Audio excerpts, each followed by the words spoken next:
সবাইকে অনেক অনেক স্বাগত আপনাদের সবার প্রিয় সীমাগজ ব্লগে। আজকে হলো শনিবার আর এখন বাজে বেলা 11টা, অনেকটা বেলাতে ব্লগ স্টার্ট করছি। আজকে শনিবার যেহেতু মিটির স্কুল ছুটি, ওই জন্য বেলা করে সমস্ত কাজ এগোচ্ছে। তো আজকে বানাচ্ছি আলু পরোটা। এটাই আমরা ব্রেকফাস্টে আলু পরোটাই খাবো। আর শীতকালে খুব ভালো লাগে এই আলু পরোটা খেতে। এত সফট হয়েছে, দারুণ সফট হয়েছে। তো যাই হোক, এই সাজিয়ে নিলাম আমাদের মা মেয়ে দুজনের টিফিন। দুটো আলু পরোটা আর একটু শসা, একটু টমেটো সস। তো এই হলো, তারপর খেয়ে দেয়ে আবার তো উঠে পড়ে লাগতে হবে সংসারে সমস্ত কাজ করার জন্যে। শনিবার যেহেতু আজকে ওর স্কুলের ইউনিফর্মগুলো কাছাকাছির ব্যাপার আছে, কাজের লোক তো নেই, এবার আমাকে কাচতে হবে। কাপড় কাছাকাছি হলো আর মিঠিকে দেখি রোদ্রে একটু পাঠাই, কারণ হালকা হালকা রোদ দিয়েছে, ও একটু রোদ্রে বসো। যাই হোক, জল গরম বসিয়েছি, জল গরমটা হয়ে যায় আমি তারপর স্নান করে চলে আসবো।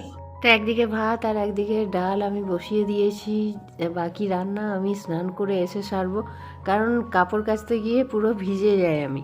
কি রান্না করা যায় দেখা যাক, কারণ মাছ খাওয়া তো প্রায় অফই করে দিয়েছি, মাছ তো ওই জন্য আনিওনি। তো দেখি পারলে সয়াবিনটা করি, আর তার সাথে কি করা যায় সেটা দেখছি। আপাতত রান্নাটা স্টার্ট করি। মিঠির লাল পোস্ত টমেটো দিয়ে লাল লাল পোস্ত।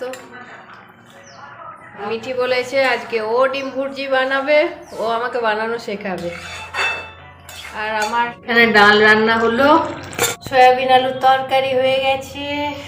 আর তো মিঠির ফরমাইশ যে মা আমার জন্য চাটনি বানিয়ে দাও, আমার চাটনি খেতে ইচ্ছে করছে। তো দেখলাম দুটো মাত্র টমেটো আছে, ওই দিয়ে চাটনি করলাম।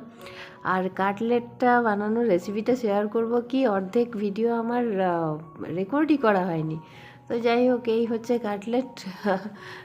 মানে বিট, গাজর, আলু, মটরশুঁটি এগুলো সব দিয়ে একটু ব্রেড ক্রাম্ব দিয়ে এই কাটলেটটা বানালাম, কারণ যেহেতু আমি মাছ খাবো না বা ডিম খাবো না।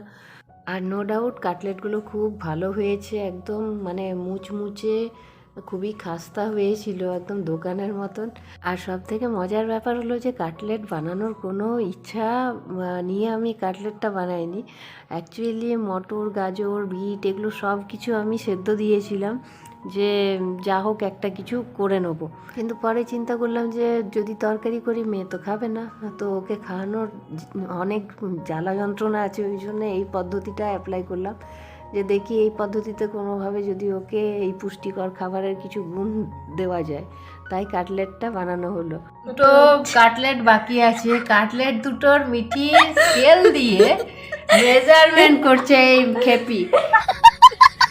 হ্যাঁ, যেটা সাইজটা বড় হবে সেইটা ও খাবে, স্কেল বসিয়ে ও মাপছে যে কোনটা সাইজটা বড় কোনটা ছোট। মনে হচ্ছে 5। বাবারে বাবারে, এইরকম মিরাক্কেল দেখেছেন কেউ? হ্যাঁ, যাই হোক, এখন বাজে সন্ধ্যে 7:30। মিঠি টিউশন থেকে এলো, এবার ওকে একটু কিছু খেতে টেতে দিই, আর আমিও সাথে এক কাপ চা খাই, কারণ সন্ধে হয়ে গেছে, একটু ঠান্ডায় চা না খেলে হবেই না। আমি তো তাড়াতাড়ি ডিমের গোলা পরোটা বানিয়ে দিচ্ছি, একটু ঘরের গুঁড়ো মশলা, পেঁয়াজ আর টুকটাক দিয়ে, এই চাট মশলা, টাট মশলা এই সমস্ত দিয়ে বানিয়ে দিই। মেয়েটা খুব মানে ভালোবাসে খেতে। তো আর এটা খুব কুইক হয়ে যায়, 10-15 মিনিট সময় লাগে হার্ডলি। ওই জন্য ভাবলাম যে গোলাপ পরোটাটাই বানিয়ে দিই, কারণ ঠান্ডার মধ্যে একটু গরম গরম খাবার নো ডাউট ভালোই লাগবে খেতে। আর সাথে একটু সস দিয়ে দেবো, আর একটু শসা কুচো দিয়ে দেবো, আর ব্যাস তাহলেই হয়ে যাবে। এই একটা একটা করে 3টে করছি, দুটো খাবে, হয়তো রাত্রে একটা খেয়ে নেবে। ওকে আগে আমি টিফিনটা দিয়ে আছি, ও খাক। তো এবার বানিয়ে নিই আমার চা, আর চাটা একটু আদা ফাদা দিয়েই বানাচ্ছি। তো যাই হোক, এবার চাটা গরম গরম খেয়ে নিই, নইলে ঠান্ডা হয়ে যায়। তো এখন তো চা নামানোর সাথে সাথেই ঠান্ডা হয়ে যায়। তো আজকের ব্লগ আর বেশি বড় করছি না, ভালো লাগলে অবশ্যই লাইক, শেয়ার আর সাবস্ক্রাইব করবেন। আবার দেখাবেন নেক্সট ব্লগে। তো ভালো থাকবেন, সুস্থ থাকবেন, টাটা।